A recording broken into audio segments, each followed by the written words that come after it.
자, 우리 26번의 금지행위. 자, 금지행위를 보겠습니다. 찾았어요? 예, 금지행위 12페이지에. 자, 여기 잘 봅니다. 금지행위.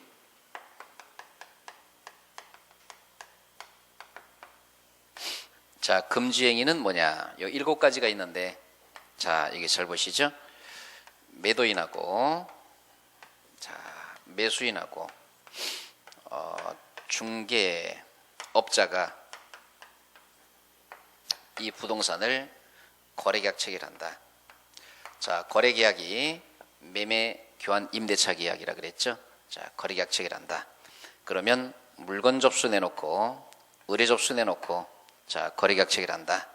자, 이럴 때 이 부동산 중개업자 등, 자, 앞으로 제가 등 그러면은 중개업자는 그 사무실의 대표자고 등 그러면은 직원까지 포함한.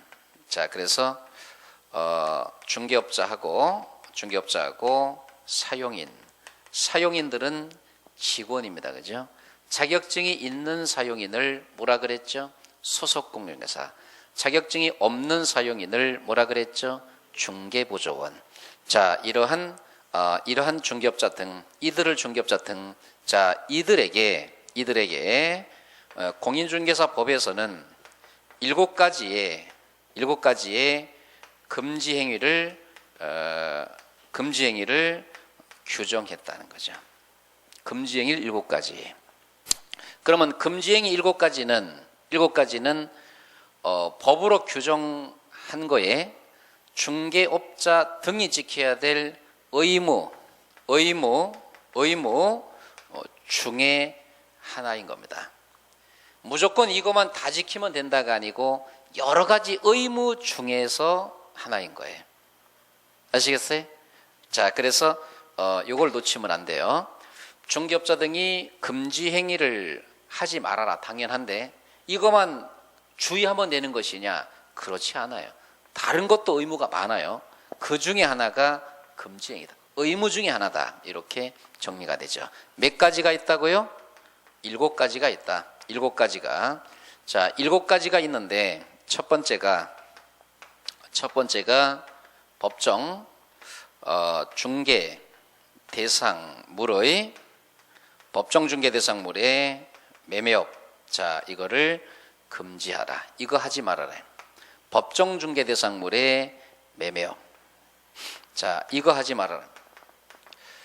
자, 그럼 여기 보시죠. 법정 중개 대상물. 그러면 우리가 지난주에 법정 중개 대상물이 뭔지를 우리가 살펴봤댔죠. 법정 중개 대상물 5가지. 토지, 건축물, 그 밖에 토지정착물, 임목, 광업재단, 공장재단. 자, 이 5가지의 매매업을 하지 말아라. 누가 하지 말아라고요? 중개업자 등이. 그러면 이거를 하면 왜 안 될까요? 중개업자 등이 법정 중개 대상물의 매매업을 하지 말아야 되는데 왜 하면 안 되겠어요? 일반인보다도 중개업자 등은 전문가죠. 그러면 법정 중개 대상물, 토지 건축물 이런 거를 매매업 하면은 매매업은 사고 팔고 계속 하잖아요. 매매업 하게 되면은 가격이 올라야 안 올라요? 예? 당연히 오르겠죠. 그러기 때문에 하지 말아라는 거예요. 자, 여기 보세요. 이 부동산이 예를 들어서 있잖아요. 1억짜리다. 그러면 중개업자가 이거 샀다. 그래서 팔았다. 매입을 했다. 샀다는 거죠. 매각을 했다. 팔았다는 거죠. 자, 살 때 1억에 샀는데 팔 때는 얼마에 팔고 싶어요? 미치고 팔고 싶나요? 본전에 이익 남기겠죠. 그러면 샀다가 팔았다를 전문적인 직업으로 계속하는 게 매매업이잖아요. 이거 하지 말아라. 왜? 가격 자꾸 오르니까. 그렇죠? 예. 그러면 뭐 하라는 거죠? 이거를 샀다 팔았다 이 직업을 매매업 하지 말고 뭐 하라? 중개업 해라. 중간에서 중개업. 소개하고 수수료 받는 중개업을 하라는 거죠. 매매업 하지 말아라.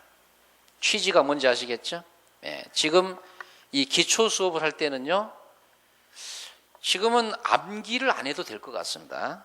암기는 여러분들이 제가 권하는 시기는 5월달 이후부터 암기 집중적으로 하시고 그전에는 이해하시면 되는데 특히 지금 이 수업은 기초과정 수업이죠. 그래서 여러분들이 이해만 하시면 돼. 이런 거네. 암기 절대 안 해도 됩니다. 이런 거구나. 뭔 말인지 알아듣겠다. 고개를 끄덕할 정도로 이해만 하시면 충분합니다. 지금 어려운 거 없죠, 그죠? 자, 다시 한번 볼게요. 취지. 중개업자 등이 법정 중개 대상물의 매매업을 왜 하지 말아라고요? 샀다 팔았다면 가격 자꾸 오르니까 피해자가 발생되잖아요. 자, 중개업자가 매매업을 하지 않고 이 부동산을 이 사람 중간에서 중개만 했다 그러면 이 사람은 이 부동산 얼마에 살 수 있어요? 1억에 살 수 있잖아요. 근데 중개업자가 샀다 팔았다 해버리면은 가격 오르죠, 그죠? 이 사람이 1억에 살 부동산을 1억 3천만 원, 4천만 원에 살 가능성이 있죠. 그래서 하지 말아라 이겁니다. 두 번째 무등록 중개업자. 이 무등록 중개업자는 떴다방이죠. 무등록 중개업자와 협력행위를 하지 말아라. 무등록 떴다방과의 협력행위. 자, 이걸 하지 말아라. 자, 그럼 보시죠. 이거 왜 하지 말으라는 것이냐. 자, 여기 잘 보세요. 이 부동산 중개업자는 중개사무소 개설 등록 가지고 있다. 그러면 합법적으로 등록을 받은 중개업자죠. 중개업자가 되기가 쉬워요, 어려워요? 옛날에 기득권을 보호해주는 옛날부터 어르신들 소경업법, 그 다음에 허가제부터 중개업을 계속해오는 중개인, 공인중개사 자격증이 없이 중개업을 영위하는 그 직업자들을 중개인이라고 하잖아요. 그러면 옛날에 약방이라는 게 있죠, 그죠? 지금도 시골 가면 간혹 가다가 있어요. 그거하고 유사한 거죠. 중개인. 그 중개인 말고 공인중개사 자격증 취득해서 중개업자가 되는 전문 직업자 되기가 그다지 쉬운 건 아니죠, 그죠? 먼저 뭐 해야 돼요? 공인중개사 시험 합격해야 돼요. 그 다음에 중개사무소 개설 등록 받아야 되죠. 그러면 공인중개사 자격을 소지한 부동산 중개업자가 되는 겁니다. 자, 여기에서 무등록 중개업자와의 협력행위. 그러면 뭐냐? 이 사람이 누구로부터 이 물건 팔아달라고 이 물건 접수를 받는데 이게 누구냐? 무등록 중개업자다. 무등록 중개업자. 한마디로 떴다방과의 협력행위. 물건은 누구로부터 직접 받아야 돼요? 의뢰인으로부터. 직접 받아서 중개를 업으로 해야 되겠죠. 그런데 물건 갖다 주는 사람이 누구냐? 자, 떴다방이 물건 갖다 준다. 무등록 중개업자가. 그러면 이거 계약되면은 중개 수수료 어떻게 할 것 같아요? 중개 수수료. 중개업자하고 무등록 떴다방하고 수수료를 뒤에서 나눠 갖겠죠, 그죠? 그렇죠. 그런 거 하지 말아라는 거예요. 자, 이 협력행위 하지 말아라. 무등록과 협력행위. 그 취지가 뭘까요? 왜 하지 말으라는 거냐? 이걸 그대로 방치하게 되면은 떴다방들이 계속 그냥 양산되겠죠. 그렇죠? 여러분들이 신문 광고나 TV에서 이런 거 봤잖아요. 변호사가 사건 뿌로카로부터 사건 수임을 접수받고 수임료 받으면 뒤에서 나눠 먹고 그거 걸리면 처벌이라는 거 알고 계시잖아요. 똑같은 취지란 말이죠. 부동산 중개업자는 매물 접수, 의뢰 접수를 당사자에게 직접 받아라. 또는 대리인 수임인도 좋다. 그런데 무등록 중개업자에게 매물을 받는다. 자, 하나의 예를 들어볼게요. 이 중개업자가 예를 들어서 시골에서 하는데 동네 이장님 누구가 중개사무소에 매물을 갖다 줘. 근데 한 번만 한 게 아니고 전문적인 직업으로 계속 하는 거예요. 계약이 체결되면 수수료 뒤에서 나눠 가죠. 어떤 형태인지 아시겠죠? 근데 이 이장님께서 그 업을 전문적인 직업으로 했다. 중개사무소에 매물 갖다 주고 계약 체결되면 수수료 나눠 갖고. 자, 이거를 전문적으로 하게 되면 이 중개업자는 상대방이 무등록 떴다방인 줄을 알고 협력행위했죠. 그거 하지 말아라는 거죠. 그거 하지 말아라. 예. 이건 간단하게 보면은 또 답이 안 나올 수도 있어요. 보시죠. 먼저 짧은 시한으로 볼게요. 아니 떴다방들이 매물 갖다 주면 계약 체결하고 내가 수수료 이익을 남겨야 될 거 아니냐. 수입 돈 벌어야지 내가. 예? 그런 짧은 시한이죠. 그죠? 장기적인 먼 안목을 볼까요? 이런 사람들 계속 양산될 거 아니에요. 그러면 다시 거꾸로 볼까요? 우리가 자격증 시험 볼 의미가 없어지는 거지. 왜? 나도 이거 하면 되잖아 그러면. 그렇죠? 자, 그래서 무등록 떴다방과의 무등록 중개업자 협력행위를 이 사람이 떴다방인지를 뻔히 알면서 이걸 하면 안 된다. 이 취지입니다. 자, 그 다음에 법정수수료. 법정수수료. 법정실비를 초과하고 금품을 수수하고 향응을 제공받게 되는 거. 자, 이거를 금지하는 겁니다. 이걸 금지하는 거예요. 법정수수료, 법정실비를 초과하고 금품 수수받고 향응 제공받고 이걸 금지하는 겁니다. 이거를 금지해. 자, 이거는 수수료 초과다. 이거는 당연하겠지, 그죠? 자, 여기 보시죠. 자, 이게 예를 들어서 뭐 1억짜리다. 그러면 법정 수수료가 0.5거든요.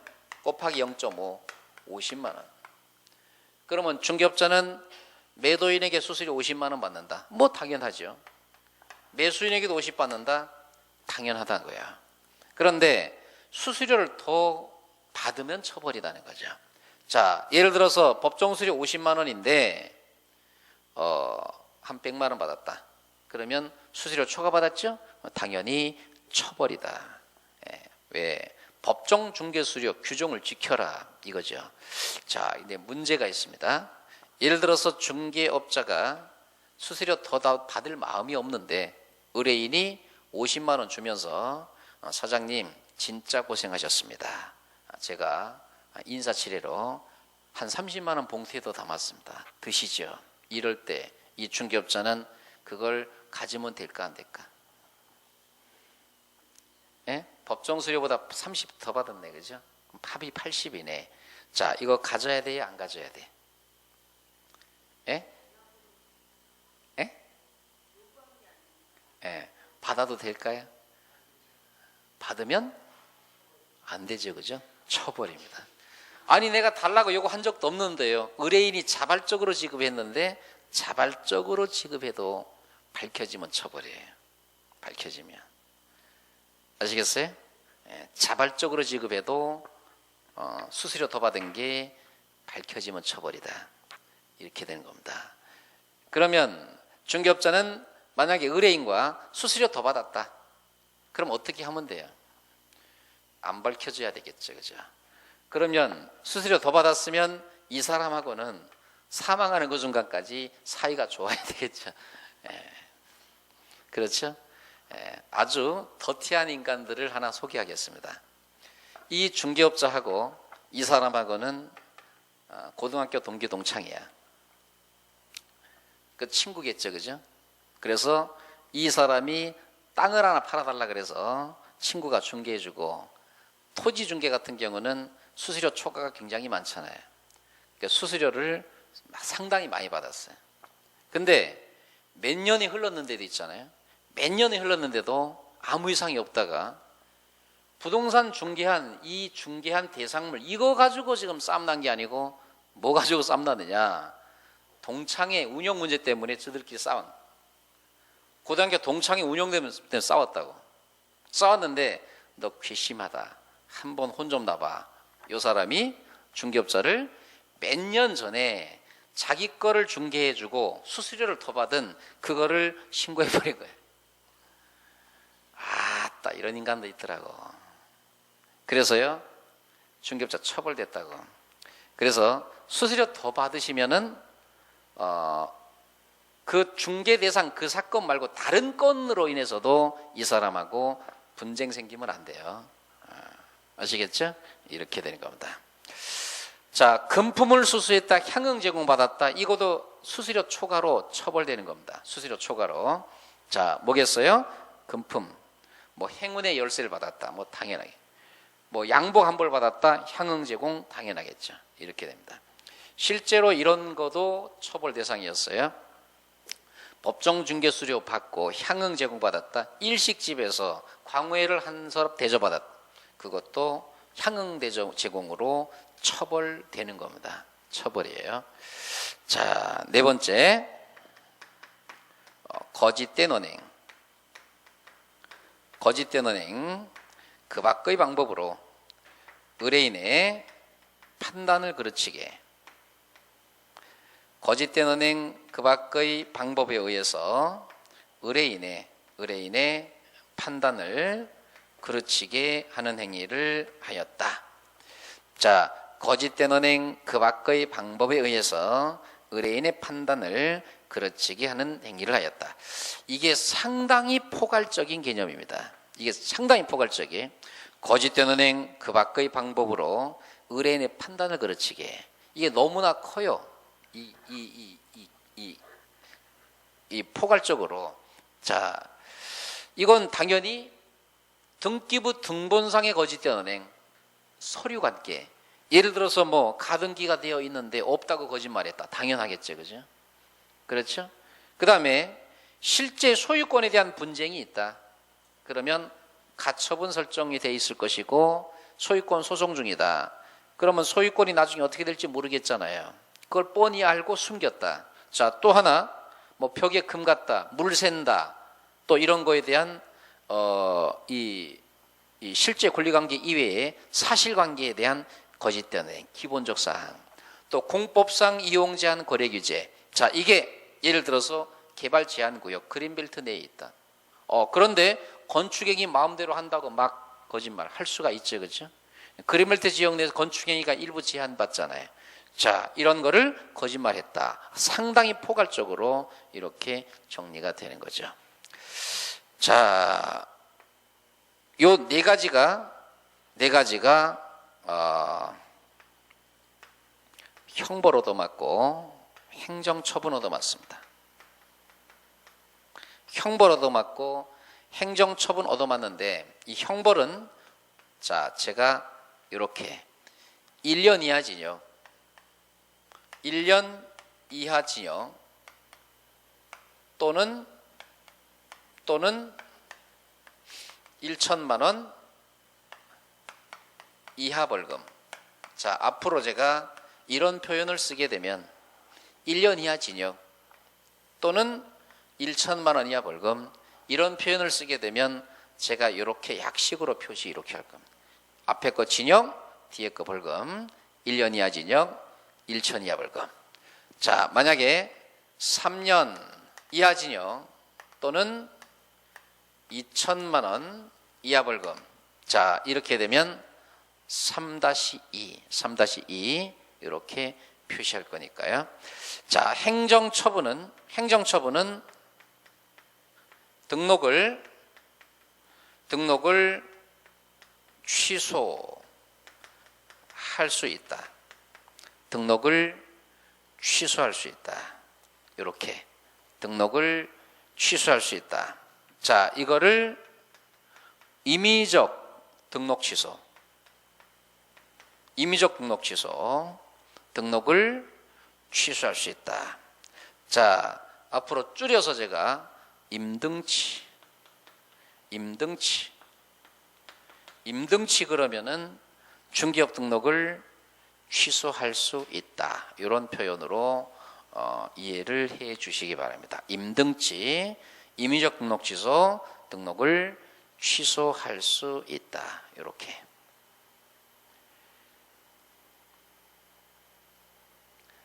자, 정리가 됐죠? 자, 그러면은 여기 보실까요? 다섯 번째가 분양, 임대 등의 관련 증서를 매매했다, 중개했다. 분양, 임대 등의 관련 증서 매매중개. 자, 그러면 이 분양임대 등의 관련 증서 매매중개는 대표적으로 뭐냐?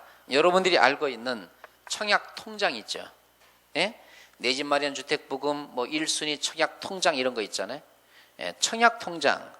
저는 청약통장 1순위가 한 10년 된 거 가지고 있다가요. 그냥 열받아서 깨버렸어. 별로 의미도 없는 것 같아서 그냥 깨버린. 근데 문제는 내무부 장관님 허락 안 받고 깨가지고 욕박하셔도 예, 깨버렸어요. 자, 만약에 청약통장 등을 분양 임대 등과 관련 있는 증서죠, 그죠? 이거를 매매 중개를 중개업자가 했다 하지 말아라, 금지입니다. 못하도록. 왜? 이거는 아직은 건축물이 아니다는 거죠. 이해되시죠? 그렇지만 이거 말고 이미 그 청약 통장을 가지고 당첨됐다. 그러면 분양권. 자, 여기 보세요. 여기 봅니다. 청약 통장. 청약 통장을 가지고 분양 신청을 해서 당첨됐다. 분양권이다.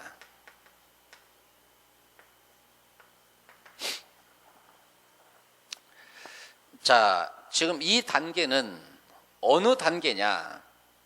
6가지 단계입니다. 6가지 단계. 청약 통장 상태, 분양 신청을 하면 분양 신청 접수증 상태, 현재 당첨권 상태, 요까지가 분양 임대 등 관련 있는 증서, 금지 증서입니다. 그러면 우리는 분양권을 매매 중개를 합법적으로 할 수 있다. 이거는 분양 계약이 체결된 단계. 여러분들이 분양권 사고 팔고 가능하다는 얘기 들었죠?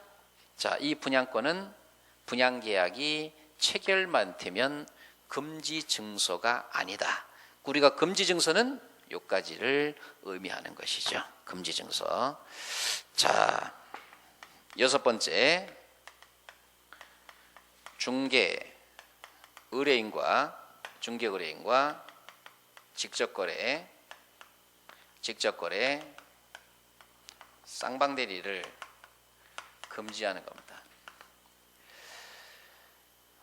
제가 1교시 때 제 홈페이지 안 알려드렸죠? 제 홈페이지 아시는 분이 있나요? 아세요? 들어오셨어요? 제 홈페이지는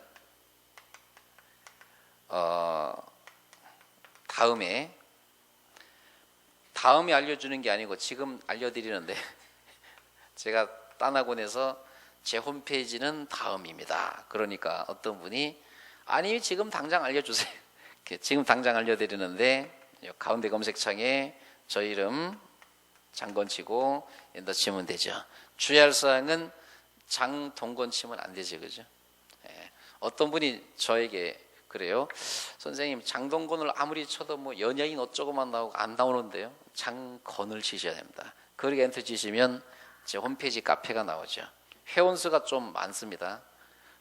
여기 들어가셔서 시험과 관련되는 상당히 도움되는 자료들이 굉장히 많고, 또 저희 홈페이지 카페의 특징은 뭐냐면 합격 이전의 시험과 관련된 자료들이 굉장히 많은데 합격 이후의 자료도 굉장히 많아. 그래서 보통 그 카페가 이 합격만 하면은 다른 카페들은 막 공인중개사들이 막 탈퇴하고 많은데 저는 탈퇴자가 없어요. 합격 이후에 도움되는 실무상 자료도 굉장히 많기 때문에 계속 이렇게 회원들이 이어집니다. 시험에 도움되는 자료들이 제 과목뿐만 아니라 전 과목 다 6과목 다 올라가 있어요. 많으니까 들어오셔가지고 도움 자료들을 이렇게 출력받고 이렇게 하시기 바랍니다. 자, 여기 보시게 되면 중개의뢰인과 직접거래 쌍방대리. 자, 이걸 금지하는데 직접거래가 뭔지 하고 쌍방대리가 뭔지를 이 개념을 한번 잡아보죠. 자, 직접거래다. 여기 잘 보세요. 이 사람이 중개의뢰인이에요. 이 사람이 중개의뢰인인데, 자, 이 사람이 B 중개업자 사무실에, 자, 중개업자 사무실에 이 부동산을 팔아달라 그랬어. 자, 이거 1억에 부동산 팔아주시죠.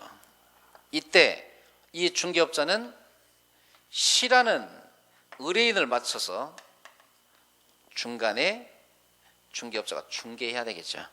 근데 그렇게 안 하고 이게 워낙 싸다 보니까 중개업자가 자기가 직접 사버렸어. 자기가 직접 사버렸다.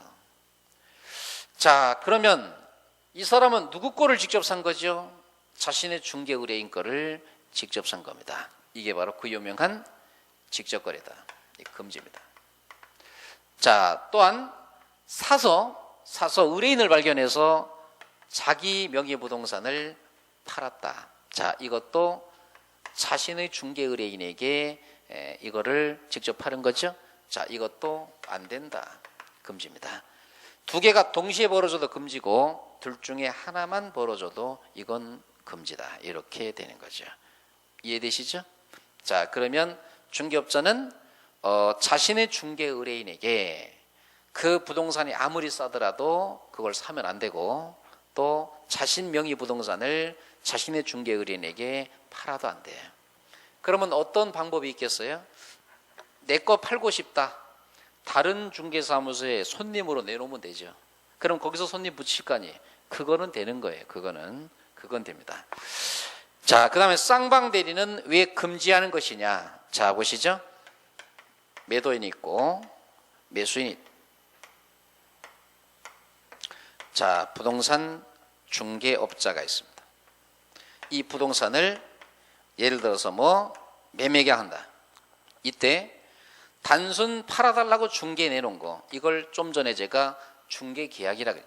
부동산 하나 팔아달라, 팔아드리겠습니다. 사달라, 사드리겠습니다. 문제는 단순히 부동산만 내놓는 형태가 아니고 이 사람이 대리권까지 줘버렸다. 대리권까지 줬어요. 인감위임장 띄워주고 대리권까지 줬어. 여기에서도 대리권까지 줬다. 사장님, 단순히 팔아주는 정도가 아니고요, 민법에 의한 대리권을 드리겠습니다. 알아서 팔아주세요. 인감위임장 띄워줬어요. 여기도 대리권, 여기도 대리권, 양쪽 다 대리받았네. 이거 의뢰된 금액이 1억이다 예를 들어서. 자, 이렇게 되면 매도인이든 매수인이든 둘 중에 한 명이 중개업자의 잘못된 중개로 피해자가 발생될 가능성이 상당히 많다고요. 왜 그럴까요? 자, 여기 보시죠. 이거 1억에 내놨죠? 예? 1억에 내놨어요. 중개업자가 이 사람 입장에서 일방적으로 일을 할 수가 있어요. 자, 매도인과 합의했습니다. 이거를 1억에 내놓으셨지만은 제가 1억 3천만 원 받아드릴 테니까 3천만 원 더 받는 금액은 나하고 나눠 갖자. 이렇게 할 가능성 충분히 있죠. 이때 이 사람은 그건 좋은데요. 이쪽에서 1억 3천에 계약이 안 하면 어떻게 하죠? 걱정하지 마시죠. 여기도 내가 단순 중개 의뢰 받은 게 아니고 대리권 받았다. 내가 1억 3천에 쓰면 쓰는 겁니다. 왜? 대리인이 법률행위 하거든요. 그러면 중개업자는 대리인이 되는 거예요. 대리인이. 단순 심부름꾼이 아니라고. 대리인이 혼자서 법률행위 하는 거예요. 효과만 본인에게. 아시겠어요? 그럼 이 사람은 1억에 살 수 있는 거를 1억 3천만 원에 사는 결과가 초래되잖아. 그러면 쌍방대리는 어느 계약 당사자 중 일방이 피해자가 발생될 가능성이 충분하다는 거죠. 그래서 금지하는 것이다. 이해되시죠? 자, 직접 거래도 왜 금지입니까? 중개업자가 자신의 중개 의뢰인이로부터 매매 의뢰된 이 물건을 중개업자가 샀다가 팔아버리면 가격이 반드시 오를 가능성이 많다는 거죠. 그래서 못한다. 자, 7번째, 미등기 전매를 통한 부동산 탈세, 투기, 조장행위다. 자, 이거를 금지하는 겁니다. 미등기 전매를 통한 부동산 탈세, 투기, 이거를 금지한다. 자, 여기 보시죠. 미등기 전매를 통한 부동산 탈세, 투기다. 자, 이 부동산을 B라는 사람에게 이 부동산을 매각해서 이 사람이 샀습니다. 샀는데 C라는 사람에게 이 부동산을 팔았어요. 문제는 이 사람 명의로 등기를 하지 않고 등기가 이렇게 막바로 넘어간 거예요. 자, 이거를 중간 생략 등기 또는 미등기 전매다. 자, 요게 이해되시죠? 미등기 전매. 자, 이럴 때 이 미등기 전매가 활성화가 된다 그러면 부동산 거래가 투기 조장화될 가능성이 상당히 많죠. 그렇죠? 그 미등기 전매는 처벌 대상이잖아요. 그런데 이 과정에 자, 누가 중개업자인 전문가가 개입이 되면 이 중개업자인 전문가가 미등기 전매 과정에 개입이 됐을 때 미등기 전매 금지는 더 활성화가 되겠죠. 그렇죠? 그래서 중개업자가 미등기 전매에 개입하지 말아라. 이 취지입니다. 아시겠어요? 이 취지예요. 자, 요 세 가지가 나와 있죠. 그죠? 요 세 가지는, 자, 이 세 가지는, 형벌이 3-2. 자, 좀 전에 제가 취지를 얘기했죠. 앞에 거 뭐라 그랬어요? 징역, 뒤에 거 벌금. 그래서 3년 이하 징역, 2천만 원 이하 벌금. 자, 행정처분이, 자, 임등치. 자, 이게 뭐라고 했습니까? 등록을 취소할 수 있다. 여기 있죠. 그죠?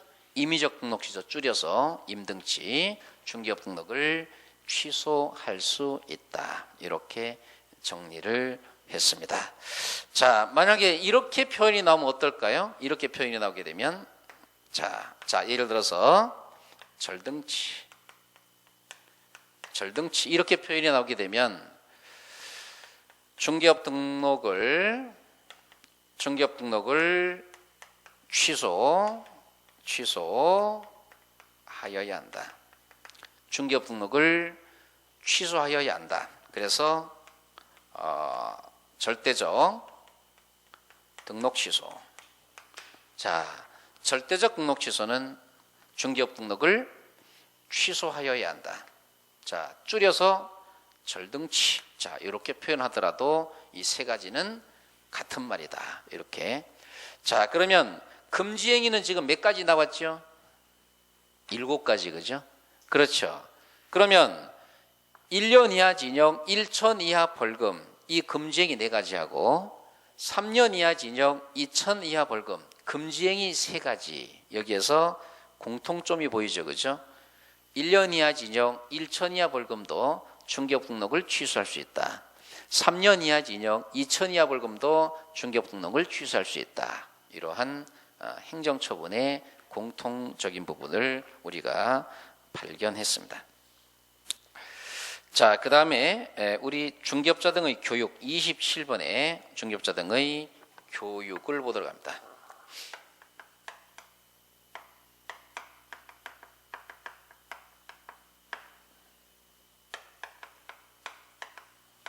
자, 중개업자 등의 교육입니다. 자, 여기 등이라 그랬죠, 그죠? 그러면 중개업자뿐만 아니겠죠. 자, 이 교육은 실무 교육이 있고 연수 교육이 있죠. 실무 교육과 연수 교육. 어떤 게 훨씬 더 중요할 것 같아요? 실무 교육. 이 실무 교육은 옛날의 명칭이 사전 교육. 사전 교육이라는 이 이름을 들어보신 분들이 있죠, 그죠? 이게 실무 교육. 자, 그러면 이 실무 교육은 무슨 교육이냐? 필수 교육이고, 자, 이건 임의적 사항입니다. 임의적 사항이에요. 자, 그러면 여기 보시죠. 이 실무 교육이라는 게 우리가 어디서 나왔댔죠, 이거? 등록 기준에서. 그렇죠? 등록 기준에서 나왔어. 등록 기준에서 실무 교육 나왔죠. 실무 교육 안 받으면 중개업 등록을 못 받는 거예요. 자, 실무 교육하고 또 뭐가 있었죠? 중개 사무소 확보. 그렇죠. 자, 그래서 실무 교육은 중개업 등록 기준이기 때문에 실무교육을 받지 않고는, 이걸 받지 않고는 중개업 등록을 받을 수 없다. 그러면 중개업 등록을 받을 수 없다는 것은 무슨 뜻이겠어요? 중개업자가 될 수 없다는 거죠. 자, 실무교육권자가 누구냐? 실무교육권자가 시도지사입니다. 시도지사. 도지사 앞에 시가 있다. 이 시는 무슨 시겠어요? 예? 특별시, 광역시, 도지사. 그러면 시군구 앞에 시는 무슨 시? 일반시, 의정부시, 하남시, 오산시, 자, 이러한 평택시, 이러한 일반시죠. 도지사 앞에 시는 도지사와 끝발이 비슷한 특별시, 광역시, 도지사. 자, 그러면 여기 보시죠. 실무교육권자가 국토해양부 장관이 아니고 시도지사. 그러면 이런 느낌 들죠? 실무교육권자는 우리나라에 16명이 있는 거예요. 아시겠죠? 서울특별시, 경기도, 인천광역시, 강원도 여러 개 있죠. 그죠? 16명이 실무교육권자다. 자, 그러면 연수교육은 누가 받는 것이냐? 연수교육은 이 권자가 국토해양부 장관,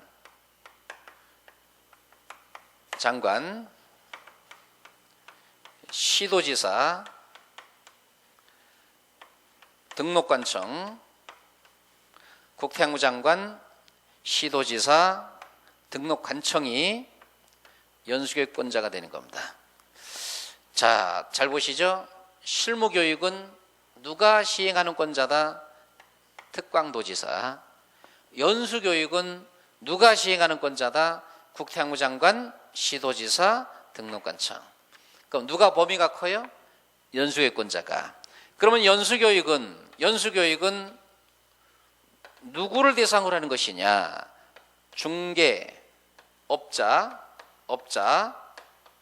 등을 대상으로. 그러면 좀 전에 중개업자 등이 무슨 뜻인지 해봤죠? 중개업자 등은 무슨 뜻이죠? 중개업에 종사하는 중개업자인 대표자를 포함해서 사용인, 직원까지 다 포함한 개념. 현업하는 사람들. 그러면 실무교육은 자, 대상이 누구냐? 실무교육 대상은 중개사무소에 개설 등록을 신청하려는 자. 중개사무소 개설 등록을 신청하려는 자. 자, 중개사무소 개설 등록을 신청하려는 자. 그러면 여기 보시죠. 여러분들이 공인중개사 자격증을 취득했다. 그리고 개업을 하려고 그래. 개업을 하기 전에 무슨 교육을 받아야 된다? 실무교육. 왜요? 개설 등록을 신청하려는 자기 때문에. 아시겠죠? 자, 중개법인을 설립하려고 그런다. 그럼 법인의 대표이사를 맡겠다. 법인의 일반 이사를 맡겠다. 이 사람들도 개설 등록을 신청하려는 자들이죠. 이들이 필수적으로 실무 교육을 받아야 된다. 이건 필수예요. 그러면 공인중개사 개인이든 중개법인이든 실무 교육을 받지 않으면, 실무 교육 받지 않으면은 자, 등록 받을 수 있어 없어요? 없다는 거죠. 그 개설 등록을 하기 전에 무조건 받아야 되는 필수 교육, 이게 실무 교육입니다. 어떤 분은 저한테 이런 얘기를 합니다. 아, 실무 교육 이거 4일 동안 하거든요. 아, 이거 힘듭니다. 실무 교육을 안 받고 개설 등록을 받을 수 있는 방법은 있겠어 없겠어요? 없어요. 반드시 무슨 교육 받아야 돼요? 실무 교육 받아야 돼. 자, 그 다음에 연수교육이라는 거는 이런 거 있죠. 여러분들이 가끔씩 이런 거 있어요. 현업을 하는 중개사무소 대표자나 직원들이 구민회관, 시민회관 이런 데 가서 1년에 한 번 정도 중개업 종사자들 다 모여서 구청장이 연설 좀 하고 전문 교육 강사가 와서 교육도 시키고 1년에 한 번 정도 꼴로 그런 형태를 보셨죠? 예? 민방위 훈련하는 식으로 소집해서 하는 거 있다고. 자, 그게 연수교육. 그럼 이 대상자는 누구죠? 중개업을 현업을 하는 분들을 하는 대상자예요. 실무교육은 중개업 등록을 신청하려고 하는 자들이 받는 교육이에요. 자, 전혀 대상자가 다르죠?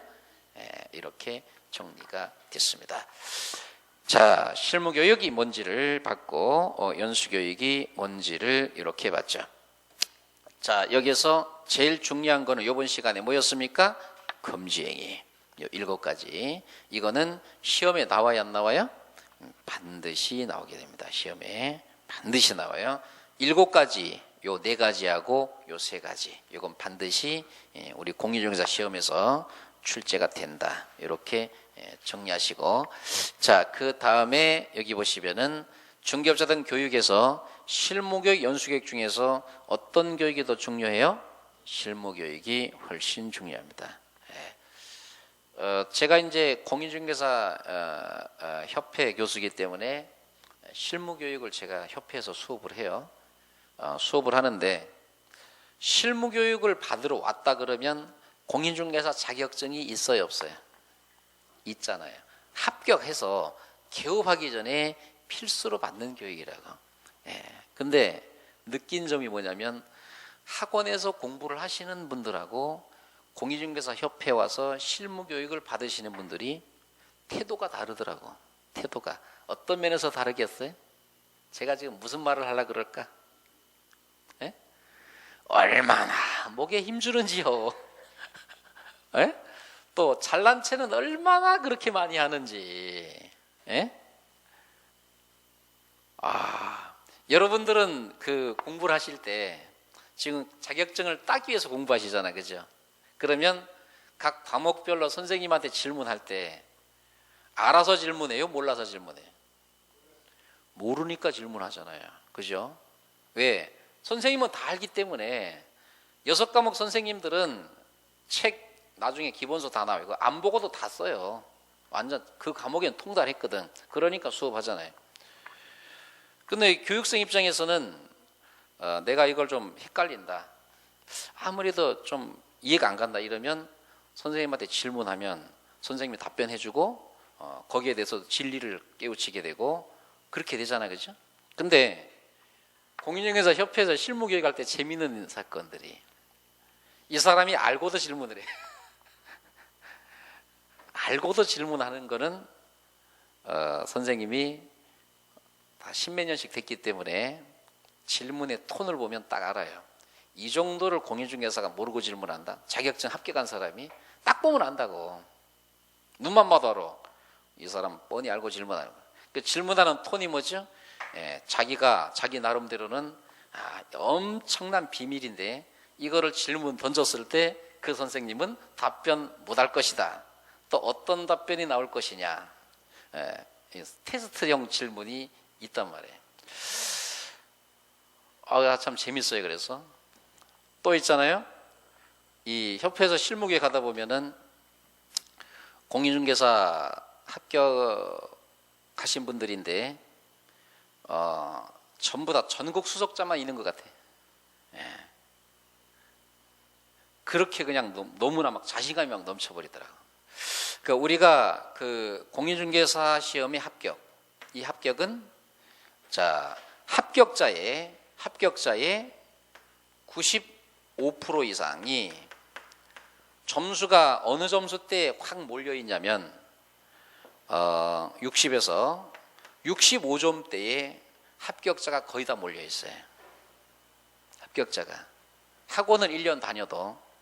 그러면 불합격자는 어느 점수대에 다 몰려 있느냐? 95%가 55점에서 59.9에 다 몰려 있다. 여기에 다 몰려 있어. 1년 정도 공부를 하게 되면 터무니없이 뭐 말도 못하는 점수 받아서 떨어지는 경우는 5% 미만 확률밖에 안 됩니다. 예를 들어 1년을 공부했는데 뭐 10개월에서 1년 공부했는데 한 15점, 20점 맞아서 떨어졌다. 이런 분은 내가 못 본 것 같아. 거기다가 요 점수 안에 들어갔는데 아깝게 떨어진 거야. 아슬아슬하게. 합격하시는 분들이 95% 이상이 뭐 80점, 90점 최고 고득점으로 합격하는 경우는 5% 미만 확률밖에 안 돼요. 요 정도의 점수가 다 합격자들이 이렇게.